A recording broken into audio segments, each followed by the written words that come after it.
ঢাকা জাতীয় বাহাই কেন্দ্রে দুদিনব্যাপী ট্রান্সলেশন ও content writing workshop অনুষ্ঠিত। বাংলা জন অনুবাদ কমিটির উদ্যোগে গত 10 ও 11 মে 2024 দুদিনব্যাপী ঢাকা জাতীয় বাহাই কেন্দ্রে translation and content writing workshop অনুষ্ঠিত হয়। উক্ত ওয়ার্কশপে বাংলাদেশের বিভিন্ন এলাকা থেকে 25 জন বন্ধু অংশগ্রহণ করেন। অনুবাদের সুদক্ষ মডারেটর মিস্টার মাহমুদুল হকের দক্ষ পরিচালনায় প্রথম দিন অনুবাদের কলাকৌশল, প্রক্রিয়া এবং বিভিন্ন ভাষায় বাহাই সাহিত্য ও বাহাই লেখনীসম অনুবাদের গুরুত্ব নিয়ে মত বিনিময় ছাড়াও হাতে কলমে ইংরেজি থেকে বাংলায় অনুবাদের চর্চা করা হয়েছে। ইংরেজি থেকে বাংলায় অনুবাদের সহজ ট্রিক্সগুলি নিয়ে আলোচনা করেন ডক্টর মাহবুব হোসেন। তার সুদক্ষ ও সাবলীল উপস্থাপনায় অনুবাদের প্রক্রিয়াটি সহজে রপ্ত করতে সক্ষম হয়েছেন অংশগ্রহণকারী বৃন্দ। বাংলা ভাষায় অনুবাদের জন্য বাহাই টার্ম সম্বলিত গ্লোসারি ব্যবহার ও উইকিপিডিয়ায় বাহাই নিবন্ধ অনুবাদের গুরুত্ব নিয়ে বন্ধুদের সাথে বিজ্ঞতাপূর্ণ আলোচনা করেন মিস্টার রহিম সারোয়ার। এছাড়াও বিভিন্ন সামাজিক মাধ্যমে বাহাইদের বিচরণে করণীয় নিয়ে একটি প্যানেল আলোচনার ব্যবস্থা করা হয়। অংশগ্রহণকারীদের দক্ষতা পর্যালোচনায় বাস্তবে অনুবাদ করার জন্য 3 ধরনের বিষয়বস্তু সরবরাহ করা হয়েছিল এবং অংশগ্রহণকারীগণ এই 3টি উপকরণ অনুবাদ করে তাদের দক্ষতার পরিচয় দেন। অংশগ্রহণকারীদের দক্ষতা পর্যালোচনা করে 5 জন বন্ধুকে অতিরিক্ত 2 দিন ঢাকায় অবস্থানের মাধ্যমে জুনিয়রিয়ত প্রোগ্রামের অবজারভেশন অ্যান্ড ইনসাইট বইটি অনুবাদ করার কর্মসূচি গ্রহণ করে সফলভাবে সেটি সম্পূর্ণ করা হয়। বাহাই কন্টেন্ট ও ভিডিও তৈরি সংক্রান্ত বিষয় নিয়ে প্রোগ্রামের দ্বিতীয় দিনটি ছিল বেশ প্রাণবন্ত।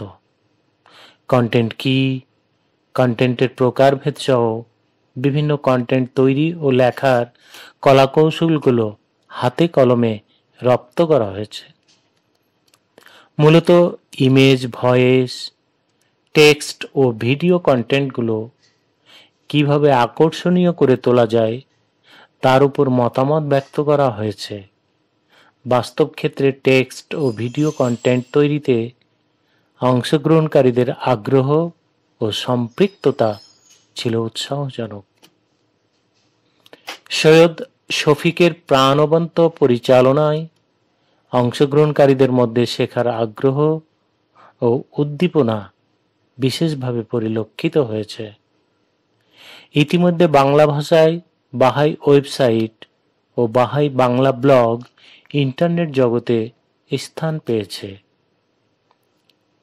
এই দুটি মাধ্যমকে সমৃদ্ধ ও তথ্যপূর্ণ করতে এই প্রশিক্ষণ গুরুত্বপূর্ণ ভূমিকা রাখবে।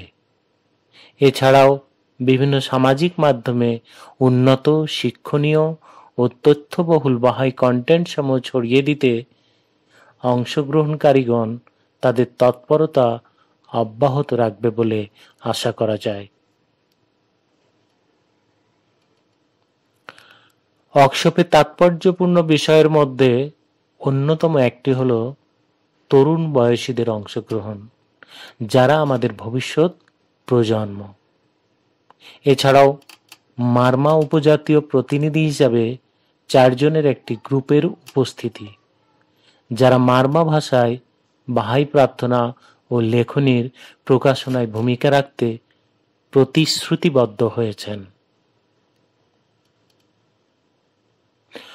ওয়ার্কশপের দুদিনেই অংশগ্রহণকারীদের ব্যবহারিক কাজ, সেগুলির মূল্যায়ন এবং প্যানেলের মাধ্যমে মুক্ত আলোচনা পর্বটি ছিল অত্যন্ত ফলদায়ক। প্যানেল আলোচনায় অংশগ্রহণ করেছেন বাংলাজন অনুবাদ টিমের 3 জন সদস্য, মিস্টার রুহুল আমিন, জামিলুর রহমান ও মিস্টার রহিম সরওয়ার। এছাড়াও ডাক্তার মাহবুব হোসেন প্যানেল আলোচনায় তার বিজ্ঞতাপূর্ণ মতামত ব্যক্ত করেছেন। প্রোগ্রামের সমাপনী বক্তব্যে জাতীয় আধ্যাত্মিক পরিষদের সেক্রেটারি মিস্টার কলিস আলী এমন তাৎপর্যপূর্ণ ও গুরুত্বপূর্ণ ওয়ার্কশপ আয়োজনের জন্য অনুবাদ টিমকে বিশেষ ধন্যবাদ জ্ঞাপন করেন। ভবিষ্যতে এমন গুরুত্বপূর্ণ দুটি প্রোগ্রামকে